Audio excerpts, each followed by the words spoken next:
Thanks for listening to the AZ Wildcats podcast, brought to you by DraftKings, the #1 sportsbook app out there. Check it out, DraftKings, code word PHNX. All right, now joined by Brad Alice. I am merely Mike Luke.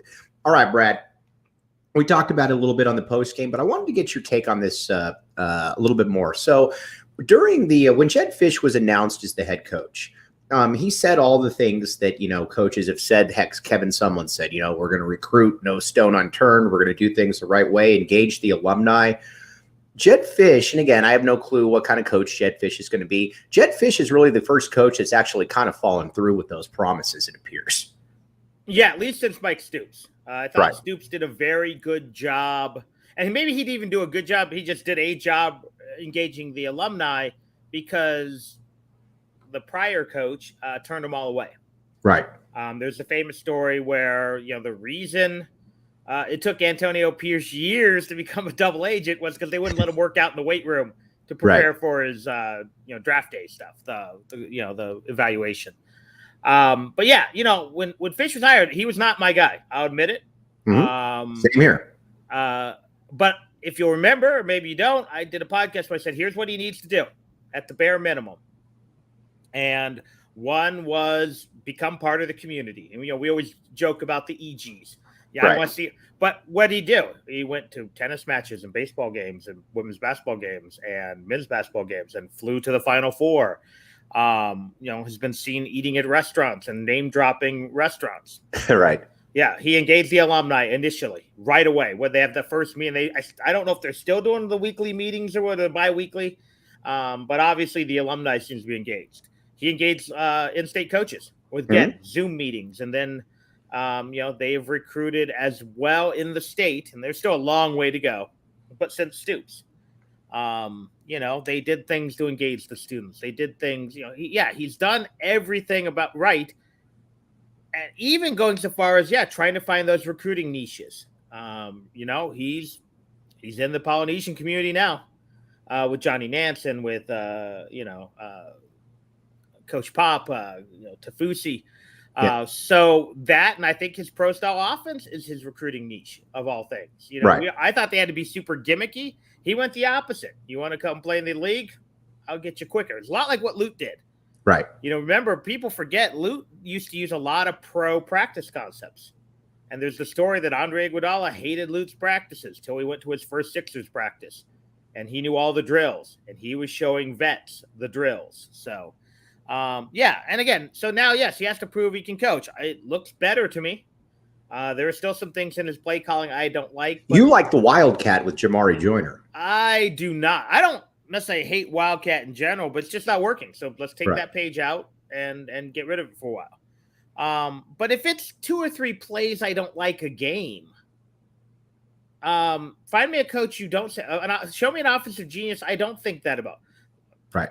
Andy Reid, Eric Bieniemy frustrate me sometimes. That must be really hard rooting for watching. You know what? Watching the Bills game last night, there were a few head scratching play calls. They put up 41, so it's being critical. And again, we don't know what they're checking down into. So the fact is, I didn't like execution in the Mississippi State game far more than I didn't like play calling. Because de Laura wouldn't run, and guess what de Laura did the next week? He ran. Right. Which meant he threw better. Which meant they put up, again, was it an offensive explosion? No, but it was consistent offense. You know what's also impressed me about Fisch so far is I think he's done a pretty good job of evaluating talent, because there's some guys out there that everybody knew when T-Mac came in, or Jaden de Laura. You could just look at their resumes and they spoke for themselves. But you could look at a guy like a Tanner McLaughlin, who now seems to be the best tight end Arizona's had since Rob Gronkowski was here. Look at a guy like a Jacob Manu, for example. And again, Manu's got to get bigger, and we'll talk about him.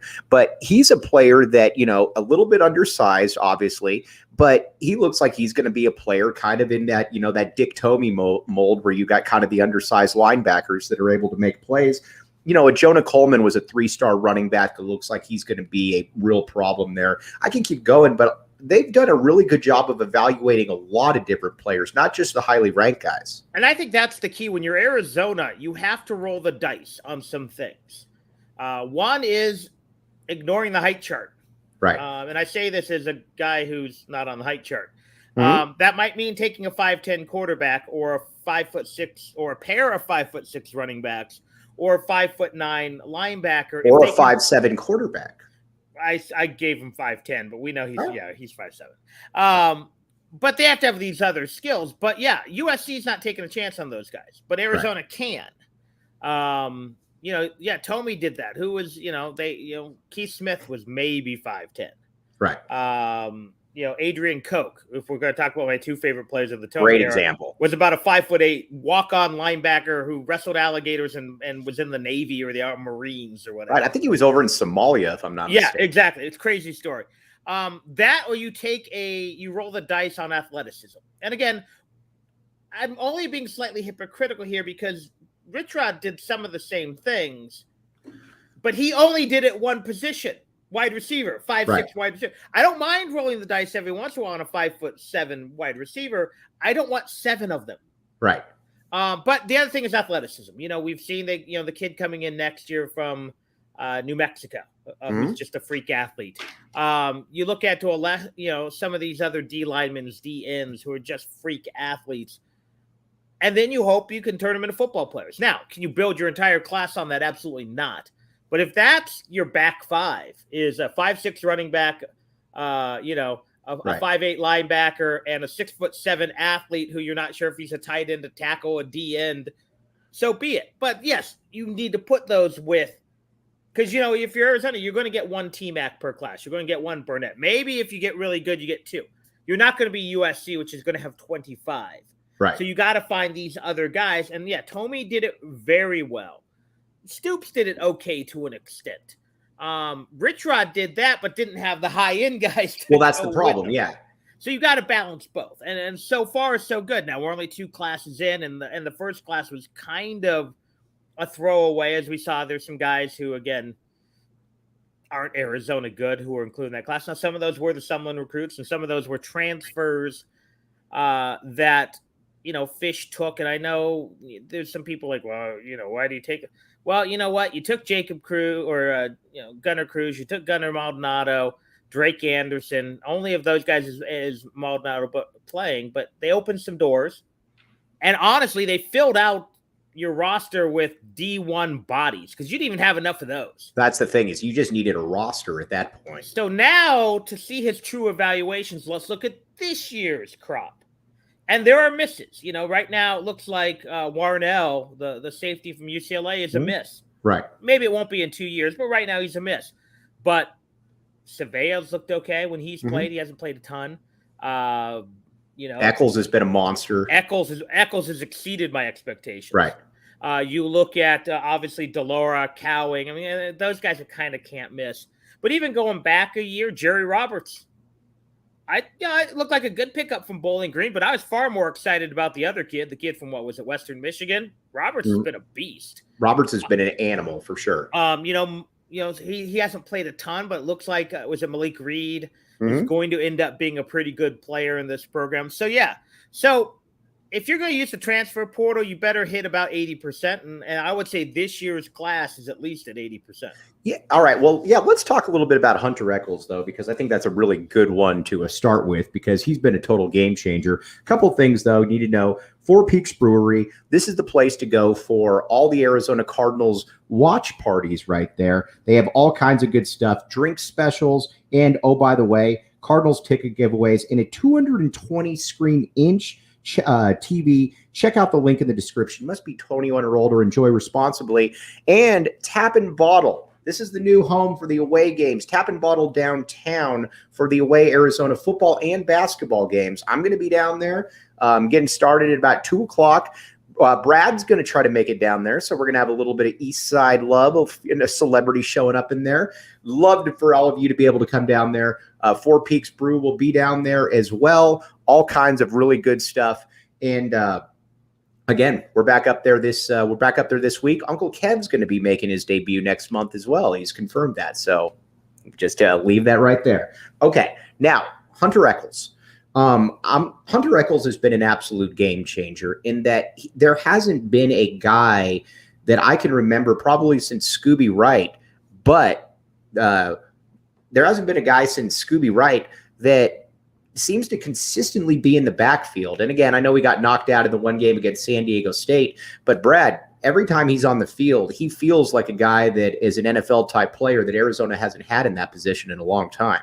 Yeah, this makes me wonder because again, I saw his production at USC and was not impressed. Right. Don't remember. He was there 4 years, so it wasn't like he. Right. Now let's not pretend I'm breaking down film and looking at him every play and charting, and maybe I just looked at his numbers and could not remember him from the times Arizona played. So let's be honest, this is not a full scouting report. But now the question is, was USC just that good, or was Clay Helton's staff just that bad? Could it be a little of both? It could be a little both. Maybe it was just he needed a fresh air. I don't know. For all we know, again, I don't want to pass it. Maybe it was just he needed to get out of LA. Right. Maybe he needed. He graduated. He has a degree from SC. Maybe he just needs to. Again, I don't want to be mean to Echols, but maybe he's not. Maybe he's taking closer to the Matt Leinart graduate classes than he is the PhD path. Right. And that's the beauty of being a grad transfer. You can take like 6 units. You've earned the right to be in that position. You've done it. He's got the degree from SC. In fact, I saw his dad was on Twitter. They posted like, hey, it's all gravy now. Right. He's a college graduate who can focus on football. Great. You deserve it. Who knows? But it's working. He's got pro size. He's got pro athleticism. Now, if he can put that together and be a pro player, then he's a guy who could get drafted and certainly give an added shine an added light on Arizona. And that's fantastic for him, for his family, for the program. So I'm glad he's not one of those guys who's like, oh, you shouldn't take him. But I wasn't expecting, I was hoping to get a decent starter out of him. Or a reliable third end. And now he's been a star, and he's really helping Jalen Harris kind of maximize his ability too as a player. And I think you hit the nail on the head. The thing with guys like that is that it seems like a lot of times there's really no in between, in that you're either Anthony Solomon, who comes from another big time school, and again maybe Anthony Solomon becomes good, or you have a guy or like a Hunter Echols who is just like, okay, come on down here and you become a difference maker immediately, because you can make the case that Hunter Echols' performance so far this year has been good for at least a win. Yeah. When he set the tone in the San Diego State game.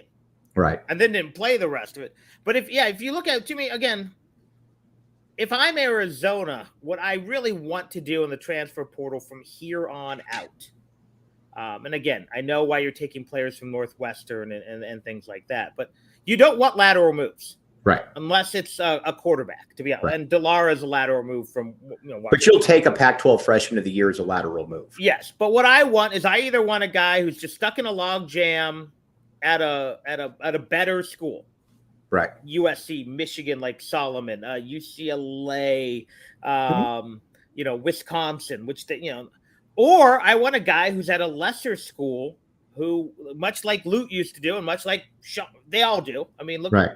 Kyer and now our guy from Campbell University, Cedric Henderson. I couldn't think of his name for a second.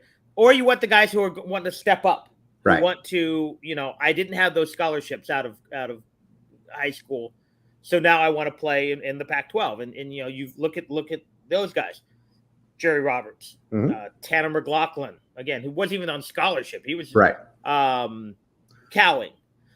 You go Dorian Singer. Yeah, there's a few of those guys who, again, so yeah, you might look FCS, or I want you to go top 15. very rarely do I want you to take, and again, he was fine last. The transfer from Vanderbilt, right? A transfer from Texas Tech. Either get the guy who was the 4 or 5 star who just for whatever reason, and whether it's a log jam, didn't like the school, and if you roll the dice and he's worn out and he doesn't play, okay, I can live with that. Because probably you're going to roll the dice 2 other times and you're going to get DJ Williams, right? Who's been again not a superstar, but everything you needed him to be. What do you think? All right, so we've now got 3 games of Jaden de Laura. What do you believe, just watching him so far and just obviously watching, bits and pieces of what he was last year? What is Jaden de Laura's apex? How far can you go with Jaden de Laura, do you think? I think he's the guy who stays the full 3. Right. And you continue to build around him, who can be a guy who can get you sniffing a conference championship game. Mm-hmm. Again, which is everything, again, you don't know and this is a rant I'm going to probably go on my podcast this week about. Give us a preview of the rant. How about that? You can do everything you can do to be a national championship team, but someone else could do it better. So all these SEC teams who fire their 10-win coaches, guess what? You still got Alabama there. Right. Georgia's the only one who got it right, right. By firing, some 9-win coaches. But Dan Mullen was damn good at Florida for a while. He had one bad year. You got rid of him. Right. It's the same. You can't compare yourself to Krzyzewski. You can't compare yourself to, if you're in the big, the West Coast Conference and you don't overtake Mark Few, you don't need to fire your coach. Right. Same thing. Arizona could build everything they need to do, and Lincoln Riley may still run this conference. Does that mean Jedd Fisch was a failure? No. Now, if Jedd Fisch is a 5-win team 4 years from now and never gets to past a 3rd place finish, then yeah, you might not be happy. But de Laura's a guy who I think, again, if he has all the tools around him, can get you 10 wins. Now, again, you got to put a lot more in place around him right now. But if you plopped him onto USC right now, they're not significantly different. Is Caleb Williams better? Probably. Yeah, he is. But what you're saying, though, is he 3 wins better? Probably not. Right. All right. G-Rod has a great question here. I think that, and I want to get to in just a second here. A couple things they're going to tell you about Game Time, the hottest new ticketing site going now for concerts, games, whatever you need. And here's the best part about it. You can save up to 60% on these tickets when you buy last minute. It's great for the procrastinators out there. If you love PHNX, you'll love Game Time. The best way to support us is by buying your tickets through the link on the description. We had a guy in the post-game show Saturday who said that he got his tickets through Game Time. And you know what? It's working right now. Check it out. And one other thing, too, handling. Not all children have what it needs to be successful in life. Young children live in poverty. More than 50% of the children are behind their peers before they even start kindergarten. Candlin is a Phoenix-based nonprofit and is on a mission to provide the support programs and everything that these kids need. To get involved with Candlin's mission or make a donation, visit candlin.org. Okay. G-Rod makes a great point here, or not a great point, a great question. And do you think if Noah doesn't crack the starting lineup in 2 years, he transfers? The kid is damn good. I hope he sticks it out. This is why I think it's very important to be able to get kids and to be honest with kids. We had his pops on the show about a month ago, and you see his dad on Twitter. They signed off on everything. They were fine with bringing in Jaden de Laura. You got to remember, too, that if, let's say, de Laura is here this year and next year, that means that if Fafita is what we think he is, Fafita would be starting as a sophomore. So, I mean, you've got that. He would have a long time in front of him right there. But I also get the sense, too, Brad, in that I think once Fafita hits the field in a real capacity, I don't know that he's coming off. Sure, he's small, but he's got the biggest arm on the team. He moves around. Football comes naturally to him. You could tell. I would be surprised if Noah Fafita isn't a long-term starter here at Arizona at some point during his career. I don't mean to be callous. But you're about to be. I hope either Noah Fafita or Brandon Dorman transfer out of this program. Mm-hmm. Because that means Jaden de Laura is a stud, and one of those other two is a stud. Exactly. Because, again, you're going to have 1 year of separation. Right. So I know de Laura in his mind, and I think he's been pretty candid about it, would love to be here 2 years and split. Right. I think he'd love to be here 1 year and split. Now, I will say this: De Laura does strike me as an not look like an NFL quarterback.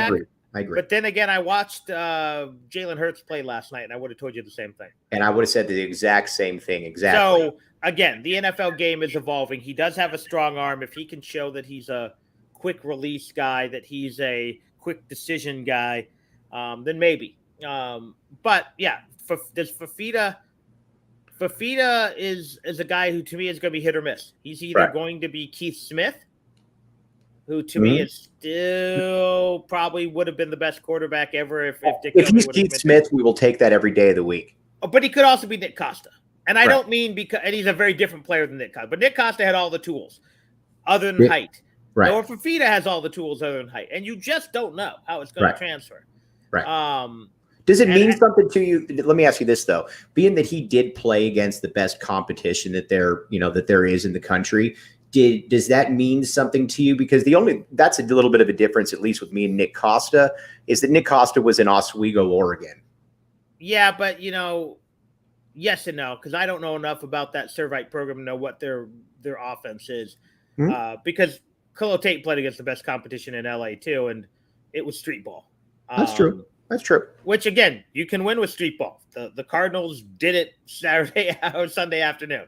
Once they kind of threw some of that playbook out and let Kyler cook, they were a lot better. And hey, I will not have Ronald Veal slander. Oh. That dude could run the option. Oh. Unfortunately, we didn't run the pure option. Well, the problem is that Ronald Veal couldn't throw. Isn't Ronald Veal a quarterback coach? You know who he's the quarterback coach for? Well, Fields and Lawrence in high school.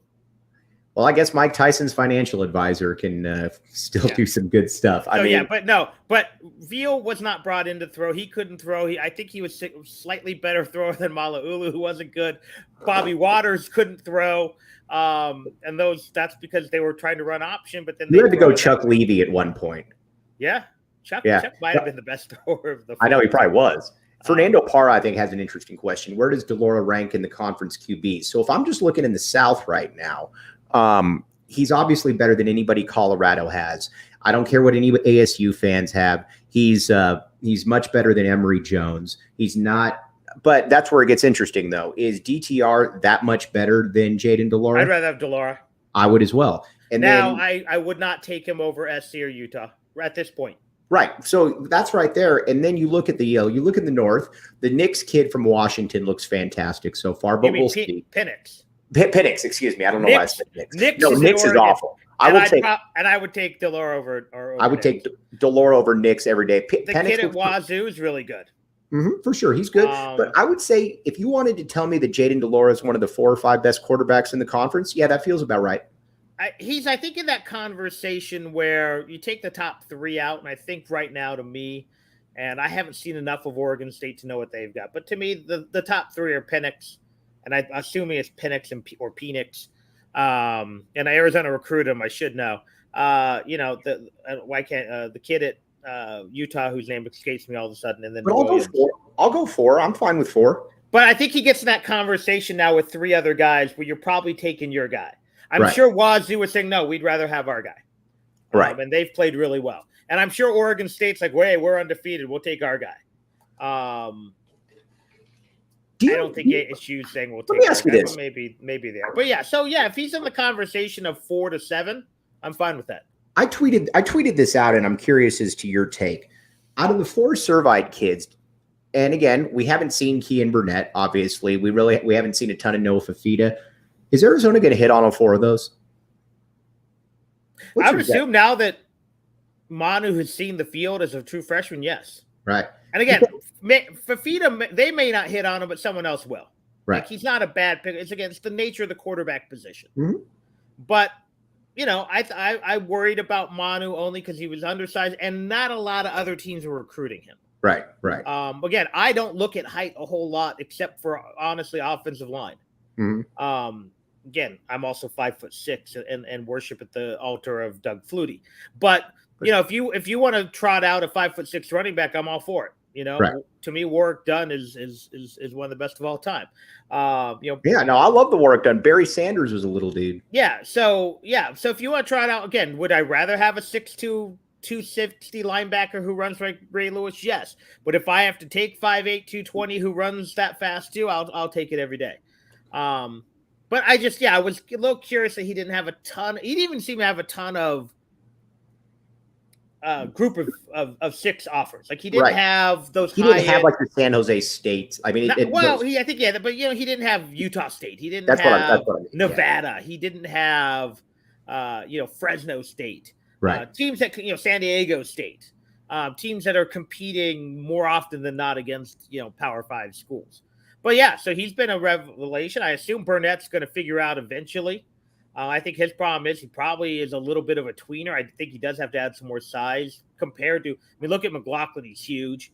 Well, I think the other kid is really big. So yeah, but and then T-Mac, I still think is developing. I think he's been thrust into a little bit of a bigger role than maybe he's ready for. But he made some big plays when he needed to.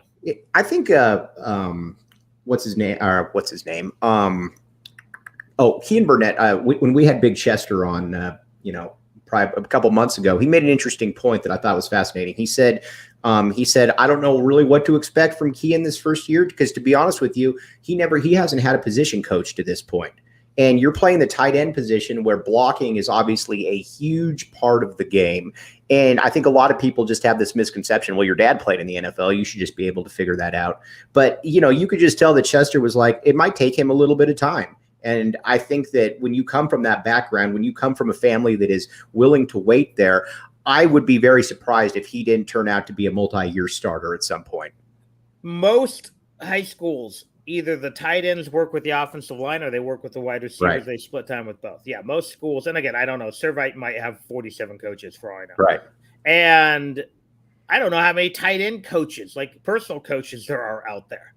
I just don't know. I know I can go hire a quarterback coach. I can go hire a strength and conditioning coach. Do they, I'm guessing in LA there probably is. You can probably go get some old Rams, tight end or right. But yeah, so yeah, it's an interesting. Plus, we don't know how Arizona envisions using him. Do they want him as a pure tight end? Do they want him as that hybrid? Terrence Miller type, if you want to go back to the Stoops era. I don't know. So again, some of that, if he is trying to become a pure tight end, maybe he has to learn to block. Or if it's the hybrid, maybe it's just difficulty learning 2 sets of pass patterns, a slot receiver and a tight end. So again, I'm not necessarily worried about him. Again, I think, and to answer Sean's question, I think Noah will redshirt if I do too. He doesn't end up having to play a significant amount this season because of an injury. I think you try to sneak him into 3 or 4 games, get him a little bit of action, but then he can go play 3 more. But so to me, he's the biggest question only because, again, only one quarterback can play at a time. Right. Okay. Now we're going to get Brad's win season prediction now that we know that we're 2-1, but also want to tell you about morefurniture.com, MOR Furniture. They gave everybody the new PHNX studio is absolutely bitching. All of the furniture in there from More Furniture, all of the setup. Check it out, morefurniture.com, morfurniture.com. Look at Saul cracking the whip and getting all these new sales. Like 3 new sponsors today? Oh, I was going to say, we got like 6 or 7 sponsors right now. So again, I guess they just heard about the power of PHN, code word PHNX, and how it will just take off. All right, Brad, Arizona's 2-1. Before we sign off here, Arizona's 2-1 right now. What do you think now, after watching the team through a quarter of the season? What is a realistic win expectation / hope now after you've seen what you've seen? Another sneak preview of the podcast. Well played, Shane. I think Cal's the most important game of the season. Okay, because yes, I agree with you. Because that's because you beat Cal, you're 4-1. Because you're going to smash Colorado. You're going to smash Colorado, barring a just utter disaster. And then if you're 4-1, you start looking at games because there's certain games I don't think they can win. I don't believe that they can beat USC or Utah. I think those are just terrible, or for different reasons, terrible matchups for them. But I do believe that they can beat Wazoo. I know Wazoo had the nice win. Wazoo's good. if you look at it right now, for their opponents and 4 that they're going to play in a row are ranked. Wazoo has a case to be ranked. Right. Again, I don't know what that's gonna. We all know Wazoo's always that program that either wins 2 more than they should or 2 less than they should. Right. They never seem to win the right amount. But yeah, so I think that 4-game stretch is really tough. If you could pick off, to me, the most logical candidate's UCLA. Right. Because I think winning in Seattle is going to be really tough. And Washington looks really good. I'll give credit to de Laura. He's done a very nice job there. Very much so. Obviously ASU is a game that Arizona probably I believe Arizona should win. I believe but Arizona. It's ASU. It's a rivalry game, but I believe Arizona should win that game. I thought before the year, and I still think that yes, Herm is out, but I thought Arizona, and I think this goes to show you too, the hemorrhaging of the ASU program. No offense, Shane, you're my guy. That hemorrhaging of the ASU program and the improvement of the Arizona program, I think Arizona's got better players. Forget, just the coaching. I think when I just look at both of these teams on the field, Arizona to me looks like they have more talented guys, Brad. I would agree with you. Yeah. So I think if you beat Cal, you're looking at 6 and you try to seek the 7th. I think if you don't beat Cal, it's going to be tough to win the 6. Right. But, does Jedd Fisch have the upset in him? Because Rich Rod and Stoops always had that one upset every year, or near upset. Does he have that in him? And last year, I guess Utah was that game. Right. Because if you could sneak out one in that weird, 4 or 5 game stretch, and then you're just looking at picking off one against Wazoo and ASU to close out the year. And if somehow you can get 2, that's even better. Yeah. So I think if you beat Cal, you're looking at 6, maybe 7. If you don't beat Cal, you're probably looking at 4 or 5. All right, everybody out there, as always, thank everybody. Tons of contributions. Appreciate Shane Diefenbach, my guy. Even though he's on the other side of PHNX Sun Devils, they do a great job over there. Shane, I hope you guys don't win any more games, but I do wish you all the most success in the world right there. You're my guy. Brad, as always, you're the man. Everybody out there, try to make it out to, if you can, try to make it out to Tap and Bottle downtown. Help out, or, come watch the game with me. You can make fun of me as you want. A lot of people have looked at me as a piñata in the past, employer. You know what? I look forward to entertaining. Brad said that he's probably going to be down there as well. So you know what? If you don't like me, Brad will probably be down there too. Schuster, our guy Nate, the crew. So Brad, as always, appreciate you, my guy. Where can they find your stuff, and when is your rant going to be going up? I should be doing something. I'm hoping to get it up today. It's been a little bit of a crazy day. I've already had 2 other appointments and 2 more tonight in a hockey game. But, hope to have a podcast up. You can find it. Obviously, follow me on Twitter, WSR Brad. Just go to either Apple, Spotify, Anchor, Google Podcasts, and it's the Wildcat Sports Report Wildcast. Yeah, I had the name first. I was also first with Hill Mary, by the way. Can I get you to say back? And you've changed your background to back the A. Changed it 2 weeks ago. Yeah, back the A. I didn't know, though. There's an A in Alice. Back in the back that A. We're good here. And hey, you want my prediction for your boy Shane Dillingham, ASU coach? Kyle. All right, Kenny Dillingham. I think they could do worse than that. And I think Bieniemy goes to Colorado. You think Bieniemy goes to Colorado? I think he's sick of the NFL overlooking him for jobs. He goes to Colorado. You know what? I think if you're Colorado, you got to make a move at this point. So, it's done. It's just I think they're waiting till after December or something because they save $1 million. All right, Brad. Again, we'll talk to you. We'll talk to you Saturday. But everybody else out there, again, thanks a ton. You have been listening to the AZ Wildcats podcast.